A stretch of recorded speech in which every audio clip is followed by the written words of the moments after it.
President Trump using the first moments of his presidency to, of course, slam the last guy. That's Trump. And in his first 2 days as president, he has signed a lot of executive orders, undoing much of what Biden did with executive orders, just like Biden reversed his executive orders. This is what happens. But Trump has done more. He is trying to fix things on his own that probably can't be done that way. Between litigation and the need for congressional action, he's not going to be able to punch a lot of the big ticket items. I'm not even sure that I agree completely with Bill O'Reilly about immigration. I'm telling you, the men and women, as you'll see tonight, we have one of the people who are the best to ever do protecting the border. They need rule changes. The other things will help, don't get me wrong. I'm not just hating on change, but we need Congress to act. And that means Democrats, too. Are they open to that? And if so, how open? New Jersey's Democratic Senator Cory Booker joins us now. It's good to see you, Senator. Best to the family. Happy New Year. It's great to see you too, Chris. And I know in your heart you love Jersey, man. Jersey? New Jersey? I grew up going to Lake Hopatcong. My grandfather had a house there, so I definitely have an affinity. But you're one of my favorite things about New Jersey, so I'm happy to have you on the show. I appreciate that. I know I'm way below Bruce Springsteen, so it's good to have you, on. Not that low. I'm a hip-hop kid. I grew up with Chuck D and Public Enemy more than with the Boss. But let me ask you something, Senator. How open do you believe your party is to working with Republicans, if only on immigration reform, so that they don't get a win on an issue that really hurt you in this campaign? Yeah, look, I think that for so many of my members in my caucus, we're very pragmatic when it comes to trying to get things done. Remember, there's been time and time again when bipartisan deals have gotten done. One right before the election, where you had a bunch of Democrats, from progressives like Chris Murphy all the way to Republicans and some of the farthest right ones like Langford, came together on a deal. The problem was when that deal was ready to be voted on, Trump made it clear, I don't want that deal because it's not my deal. He didn't single out aspects of it that he disagreed with. So there is a pragmatism in the Senate that we have to get something done. And the only way to do the big things we need to do are to do it together. Now, Trump's EOs don't reflect that spirit at all. And some of the legislation that he's unleashed actually are going to be things that make us less safe. We just passed an immigration bill that's going to go to his desk.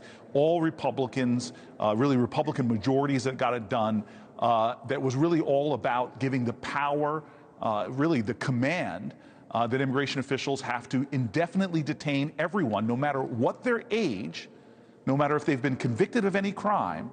In other words, a dreamer who's been there since they were a child that steals a candy bar, or is accused of stealing a candy bar, has to be indefinitely detained. That's going to draw billions of dollars of resources to detain tens of thousands of people that could be better be used to go after the dangerous criminals. Two things. And that's the problem. That's the, Senator, as you know, Tom Homan disagrees with that qualification, that they're going after people who are known to have serious criminal histories. And that is the emphasis of them extending, he doesn't want to call them raids, but call them whatever you want, that they've already been doing, but they were stopped during the Biden administration. And you can make the case the reason they have to be this aggressive is because Biden was that lax. Again, this is not tit for tat. This is making New Jersey safer. And I'm telling you right now, when he was in office last time, we had our Archbishop getting involved, trying to give shelter to a grandfather who was, for a parking ticket years and years earlier, a traffic infraction, was being deported away from his family. I sat with a group of New Jersey mayors telling me stories about the last time Trump was in office, about a guy who dropped his kids off for school, had no criminal history, no traffic infractions, and was picked up by ICE. No danger to our communities. And we know in Jersey that we need to fix this problem because we have agricultural workers in our state. We have laborers in our state. In so many ways, our economy, some of our first responders are dreamers and others. And so this has to be done in a smart way that doesn't hurt our economy and makes us more safe, unlike a lot of the tactics that Donald Trump seems to be prioritizing, which in many ways are going to draw resources away from those who need them to go after the dangerous people, and then also hurt our economy by going after a lot of the fragile and vulnerable who are doing jobs that often we need to get done. I'm just saying that what I've heard in terms of how they're going to execute this, I've never heard that the Dreamers are going to get caught up in the basket. They are the one group that seems both sides agree on need to protect, but nobody ever does it because they're seen as a chit in this tension between the two sides. I was just listening to Bill O'Reilly say, you guys will never do a deal because you'll insist on amnesty. I don't know that Democrats have to be tied to an idea of amnesty. That certainly wasn't voiced in the election by the people who voted. Chris, you're so discerning. A couple of things. One, we just did a deal in the Senate, a bipartisan deal, and Trump scuttled it. So the deals are there. Amnesty. Didn't have amnesty in it either.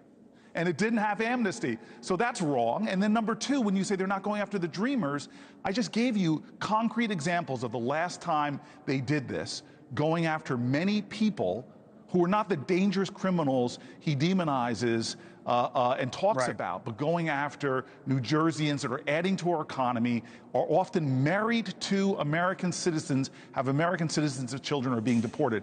Again, I want to get dangerous people off of our streets. You knew me first as a mayor that used to go out at night doing patrols myself. Ran into a house on fire. Obligation, and I will work with anybody when it comes to keeping New Jerseyans safe. But what I won't support is doing things like Donald Trump has, where he's pardoning the very people that assaulted, attacked, and so injured at least one New Jerseyan, Brian Sicknick, a Capitol police officer who died because of his wounds. The man who beat Brian Sicknick just got a pardon from the President of the United States of America. Yeah, I think it was a bad call. People who beat and ultimately that lead to the death of cops, of police officers, of law enforcement. I heard J.D. Vance say explicitly, right before he was sworn in, on Fox News, that the president would never pardon people who beat with baseball bats, who broke spines, fractured skulls, that he would never pardon them, and that's exactly what he did. So I'm waiting.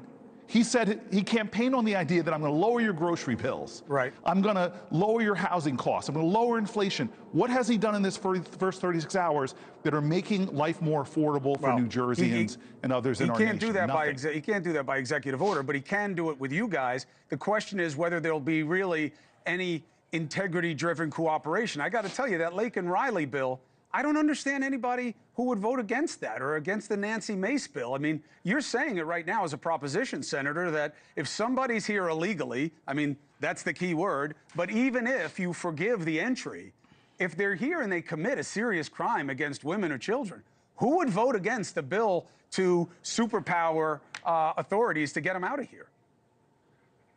Chris, I would never vote against a bill that did that. But Democrats That's not what this bill does. That's what it was advertised. I did. Right. This is what the bill was advertised as. But Chris, please, I wish I had the text of the bill here. It creates a mandatory detention for anyone so much as accused of any crime, even shoplifting.